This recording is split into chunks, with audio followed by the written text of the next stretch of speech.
Hi friends, welcome back to my channel. ఈరోజు ఉన్నటువంటి news updates పరిశీలిద్దాం ఫ్రెండ్స్. మన ఛానల్ని మొదటిసారిగా చూస్తున్న వారు ఛానల్ని సబ్స్క్రైబ్ చేసుకోండి ఫ్రెండ్స్. వీడియోను చివరి వరకు చూసే ప్రయత్నం చేయండి. ఈరోజు ఎన్నో అప్డేట్స్ మనకు కవర్ కావడం జరిగింది. ఇక వీడియోని చూసిన వారు లైక్ చేయండి. మీ ఫ్రెండ్స్ అవసరం ఉన్న వారికి షేర్ చేస్తే వారికి కూడా యూస్ఫుల్గా ఉండే అవకాశం ఉంది. ఇక ఈరోజు అప్డేట్స్ చూసినట్టయితే ముందుగా డిప్యూటీ డిఈఓ పోస్టులను భర్తీ చేయాలని ఒక న్యూస్ రావడం జరిగింది. ఖాళీగా ఉన్నటువంటి డిఈఓ అదేవిధంగా డిప్యూటీ డిఈఓ పోస్టులను వెంటనే భర్తీ చేయాలని ఎమ్మెల్సీ శ్రీపాల్ రెడ్డి ప్రభుత్వాన్ని డిమాండ్ చేశారు. గురువారం హైదరాబాద్లోని పిఆర్టీయూ స్టేట్ ఆఫీస్లో మీడియాతో మాట్లాడుతూ నిబంధనలకు విరుద్ధంగా ఐఏఎస్ అధికారులను డిఈఓలుగా నియమించడం సరికాదని పేర్కొన్నారు. మరి మొత్తానికి డిప్యూటీ డిఈఓ పోస్టులను భర్తీ చేయాలని ఇక్కడ కోరుతూ ఉన్నారు. ఇటీవల ప్రభుత్వం కొన్ని జిల్లాల్లో ఐఏఎస్ అధికారులకు డిఈఓగా ఇన్ఛార్జ్ బాధ్యతలు కూడా ఇవ్వడంతో మరి ఐఏఎస్లకు డిఈఓగా బాధ్యతలు ఇవ్వకూడదు, డిఈఓ మరియు డిప్యూటీ డిఈఓ పోస్టులను భర్తీ చేయాలని ప్రభుత్వాన్ని డిమాండ్ చేసినట్టుగా వార్త ఇవ్వడం జరిగింది. ఇక ఆర్టీసీలో 3038 పోస్టులకు త్వరలో నోటిఫికేషన్ వెల్లడించిన ఎండి సజ్జనార్. తెలంగాణ ఆర్టీసీలో 3038 పోస్టుల భర్తీకి త్వరలోనే నోటిఫికేషన్ ఇస్తామని ఆర్టీసీ సంస్థ ఎండి సజ్జనార్ వెల్లడించారు.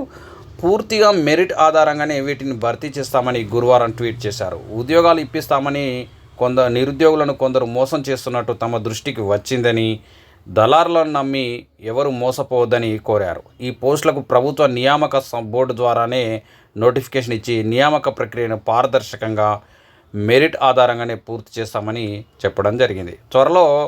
ఆర్టీసీలో త్వరలో 3038 పోస్టుల భర్తీ సజ్జనార్. ఇక next lab technician provisional merit list విడుదల. ల్యాబ్ టెక్నీషియన్ పోస్టుల ప్రొవిజనల్ మెరిట్ లిస్టును medical and health services recruitment board గురువారం విడుదల చేసింది.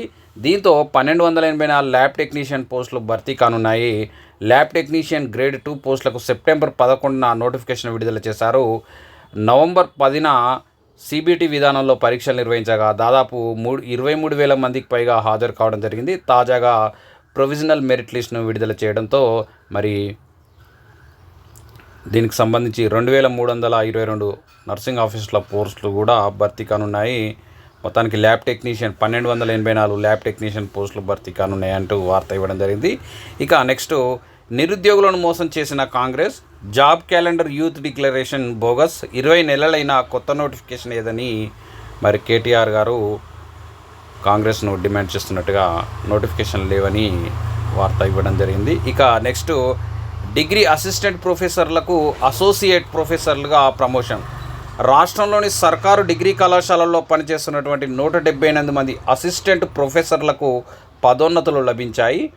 ఈ మేరకు వివిధ సబ్జెక్టులో అర్హులైన అసిస్టెంట్ ప్రొఫెసర్లను అసోసియేట్ ప్రొఫెసర్లుగా ప్రమోషన్లు పొందారు. మల్టీజోన్ 1లో 86 మెంబర్స్, మల్టీజోన్ 2లో 92 మెంబర్స్కి ప్రమోషన్లు ఇస్తూ అధికారులు ఉత్తర్వులు ఇచ్చారు. తెలుగు సబ్జెక్టులో 28 మంది, ఎకనామిక్స్ 21, కెమిస్ట్రీ 19, కామర్స్ నుంచి 17, బాటనీ 17 మెంబర్స్కి ప్రమోషన్స్ లభించాయి. ఇక టీచర్లకు ప్రమోషన్స్ ఇవ్వాలి. గిరిజన సంక్షేమ శాఖ ఆధీనంలోని ఆశ్రమ పాఠశాలలో ఖాళీల భర్తీకి అర్హులైన ఉపాధ్యాయులకు ప్రమోషన్లు ఇవ్వాలని టీఎస్యూటీఎఫ్ రాష్ట్ర అధ్యక్షుడు చావ రవి, ప్రధాన కార్యదర్శి ఏ వెంకట్ ప్రభుత్వాన్ని కోరారు. ఇక నెక్స్ట్ ఎస్సీ గురుకులాల్లో పోస్టుల భర్తీకి 13న డెమో. ఎస్సీ గురుకులాల్లో బోధన సిబ్బందిని తాత్కాలిక ప్రాతిపదికన భర్తీ చేసేందుకు ఈ నెల 13న డెమో తరగతులు నిర్వహించనున్నట్టు సొసైటీ గురువారం ఒక ప్రకటనలో తెలిపింది. Junior lecturer, PGT, TGT, art, craft, music, librarian, PD, PET, health supervisor పోస్టులు ఉంటాయని పేర్కొంది. ఆసక్తి గల మహిళా అభ్యర్థులు 13న ఉదయం 8 గంటలకు సరూర్ నగర్ బాలికల గురుకుల పాఠశాలలో, పురుష అభ్యర్థులు షేక్పేట్ ఎస్సీ గురుకుల పాఠశాలలో పేర్లు నమోదు చేసుకోవాలని సూచించింది. ఇక దివ్యాంగ ఉద్యోగులకు బదిలీల నుంచి మినహాయింపు. రాష్ట్రంలోని దివ్యాంగులైన ఉద్యోగులకు రెగ్యులర్ బదిలీలు, పోస్టింగ్ల నుంచి ప్రభుత్వం మినహాయింపు ఇచ్చింది. ఈ మేరకు దివ్యాంగుల సంక్షేమ శాఖ కార్యదర్శి అనితా రామచంద్రన్ ఉత్తర్వులు జారీ చేశారు. ఉద్యోగులకు 70% కన్నా ఎక్కువ వైకల్యం ఉంటే రొటేషనల్ బదిలీ పాలసీ నుంచి మినహాయింపు వచ్చింది. యంగ్ ఇండియా గురుకులాలకు నిధులు ఇవ్వాలి. కేంద్రానికి మంత్రి అడ్లూరి లక్ష్మణ్ విజ్ఞప్తి. రాష్ట్రంలో విద్యా ప్రమాణాలు పెంచేందుకు అసెంబ్లీ నియోజకవర్గానికి ఒక సమీకృత గురుకుల పాఠశాలను ఏర్పాటు చేస్తున్నామని, ఆ పాఠశాలలకు సహాయం చేయాలని ఎస్సీ సంక్షేమ మంత్రి అడ్లూరి లక్ష్మణ్ కేంద్రాన్ని కోరారు. ఈ మేరకు కేంద్ర మంత్రి రామ్దాస్ అరవాలేను గురువారం ఢిల్లీలో కలిసి వినతి పత్రం సమర్పించారు. ఇప్పటికే ప్రభుత్వం ఒక్కో యంగ్ ఇండియా సమీకృత గురుకులానికి 200 కోట్ల రూపాయల చొప్పున 55 గురుకులాలకు నిధులు మంజూరు చేసిందన్నారు.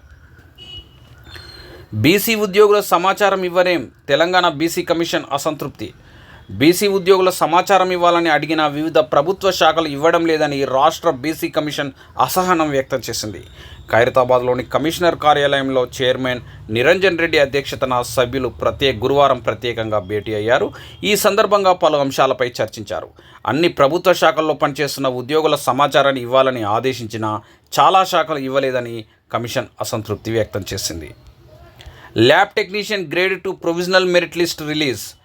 Medical and health services recruitment board lab technician grade 2 పోస్టుల భర్తీ కోసం ప్రొవిజనల్ మెరిట్ లిస్ట్ను విడుదల చేసింది. మొత్తం 1284 పోస్టుల భర్తీకి గత ఏడాది నోటిఫికేషన్ జారీ చేయగా 24,000 మంది దరఖాస్తు చేసుకోగా 23,000 మందికి పైగా సిబిటి ఎగ్జామ్కి హాజరయ్యారు. ప్రిలిమినరీ కీ రిలీజ్ అనంతరం అభ్యంతరాలు పరిశీలించిన తర్వాత ఫైనల్ కీని ప్రకటించి ప్రొవిజనల్ మార్క్ లిస్ట్ను విడుదల చేయడం జరిగింది. ఇక సిపి గేట్ 12 సబ్జెక్టుల పరీక్షల ప్రిలిమినరీ కీ రిలీజ్. ఒక్కొక్క అభ్యంతరానికి 200 రూపాయలు.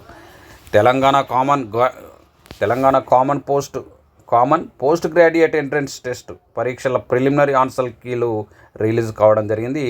మరి వీటిని వెబ్సైట్లో అందుబాటులో ఉంచినట్టు సిపి గేట్ కన్వీనర్ పాండురంగారెడ్డి తెలిపారు.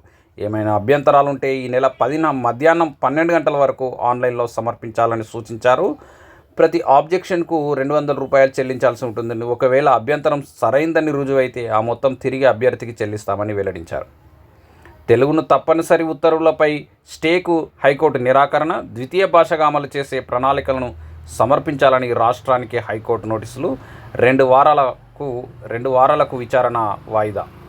2వ తరగతి నుంచి 9వ తరగతి వరకు ద్వితీయ భాషగా తెలుగును ఒకేసారి కాకుండా దశలవారీగా అమలు చేసే అంశంపై కార్యాచరణ ప్రణాళికలను సమర్పించాలంటూ రాష్ట్ర ప్రభుత్వానికి హైకోర్టు నోటీసు జారీ చేసింది.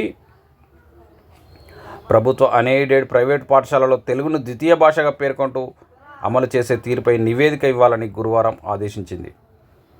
వారంలో ఇంజనీరింగ్కు కొత్త సిలబస్.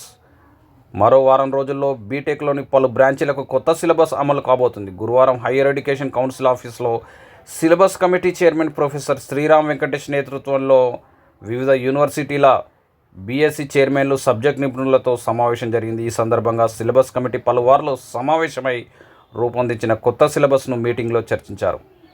ప్రధానంగా ఎమర్జింగ్ టెక్నాలజీ, మైనర్ డిగ్రీ కోర్సులు, సివిల్ బ్రాంచ్తో పాటు పలు కొత్త కోర్సుల్లో సిలబస్ రూపొందించారు. కౌన్సిలింగ్లో కామర్స్కే క్రేజ్. 54,000 సీట్లకు గాను 23,000 మంది కామర్స్ కోర్సుల వైపే మొగ్గు. భవిష్యత్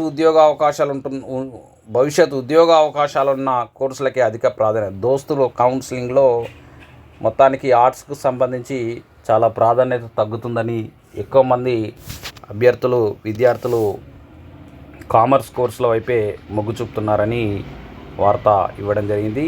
ఇక ఈహెచ్ఎస్ను అమలు చేయాలని సిఎస్కు వినతి. ఉద్యోగుల ఆరోగ్య పథకం ద్వారా నగదు రహిత ఆరోగ్య చికిత్సల అమలు కోసం వెంటనే చర్యలు తీసుకోవాలని రాష్ట్ర ప్రభుత్వ ప్రధాన కార్యదర్శి రామకృష్ణారావును తెలంగాణ రాష్ట్ర ప్రభుత్వ రిటైర్డ్ ఉద్యోగుల సంఘం కోరింది. సంఘం రాష్ట్ర అధ్యక్షుడు బి దామోదర్ రెడ్డి, ప్రధాన కార్యదర్శి సి చంద్రశేఖర్ తదితరులు సచివాలయంలో గురువారం సిఎస్ను కలిసి పెన్షనర్ల సమస్యపై వినతి పత్రం సమర్పించారు. అరుంధతీ రాయ్ రాసిన ఆజాదీ సహా 25 పుస్తకాలపై నిషేధం. యువతను ఉగ్రవాదం వైపు ప్రేరేపించే విధంగా ఉన్నాయన్న కారణంతో 25 పుస్తకాలపై జమ్మూ కాశ్మీర్ ప్రభుత్వం నిషేధం విధించింది.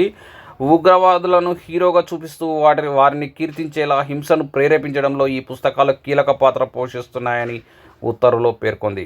వీటిలో మౌలానా మౌదూదీ రాసిన అల్ జిహాదుల్ ఫిల్ ఇస్లాం, క్రిస్టోఫర్ స్నెడెన్ రచించిన ఇండిపెండెంట్ కాశ్మీర్, అరుంధతీ రాయ్ రచించిన ఆజాదీ పుస్తకాలు ఉన్నాయి. ఇక బడులకు స్మార్ట్ రేటింగ్.